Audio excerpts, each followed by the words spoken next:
Jesus lived in Judah, in a dry place where rain was rare and the soil was hard.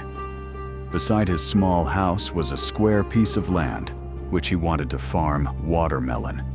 He worked alone and used only old tools made from wood, stone, and iron. The work began with seed selection.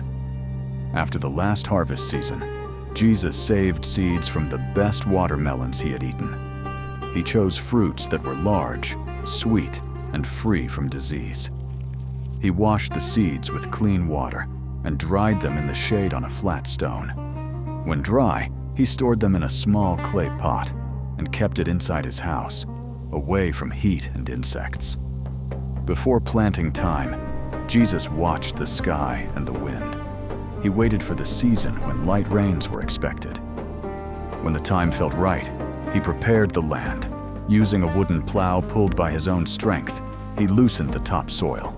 Where the soil was too hard, he used a stone hoe to break it. He removed sharp stones and dry roots by hand. He worked slowly, resting often, until the whole plot was soft enough for planting. Next, Jesus fed the soil. He collected dry animal dung from nearby fields and old ashes from his cooking fire. He mixed these with dry leaves and spread them across the land. With his hoe, he turned this mix into the soil. This helped the land hold water and gave food to the plants. Jesus then marked the planting spots. With a long stick, he drew straight lines across the field, leaving wide space between them so the vines could spread. Along each line, he made small holes using his hands. Into each hole, he placed 3 seeds. He believed this increased the chance that at least one seed would grow strong. He covered the seeds lightly with soil and pressed the ground gently with his palm. Water was precious. Jesus used an old method to save it. He dug shallow channels from a small water pit near his house to the field. Using clay jars, he carried water and poured it slowly into the channels so it would reach the seeds without waste.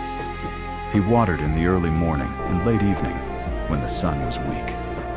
After some days, small green shoots appeared. Jesus protected them carefully.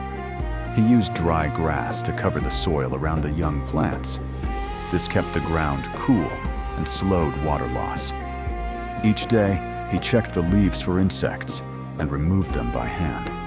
He spoke softly as he worked, believing calm words helped plants grow.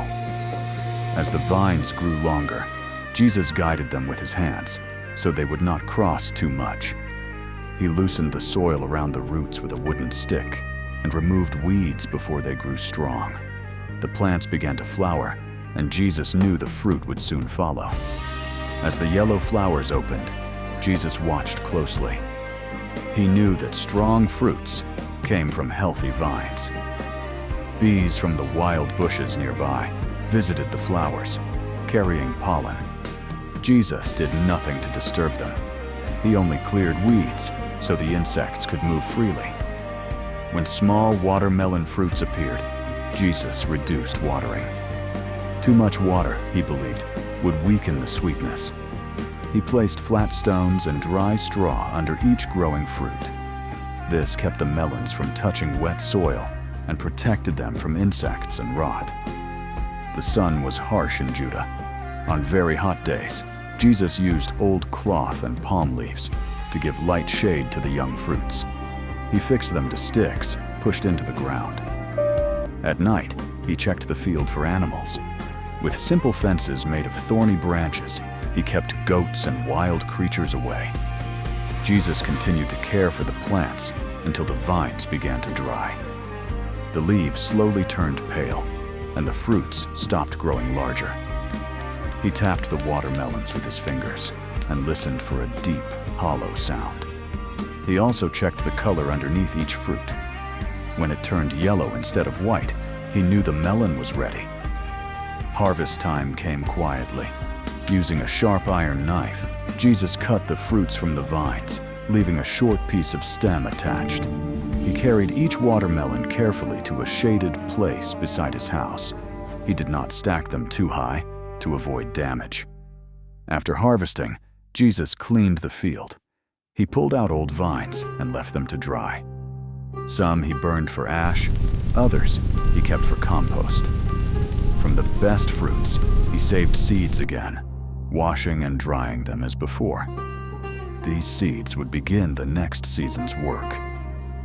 When evening came, Jesus sat outside his house and ate a slice of watermelon.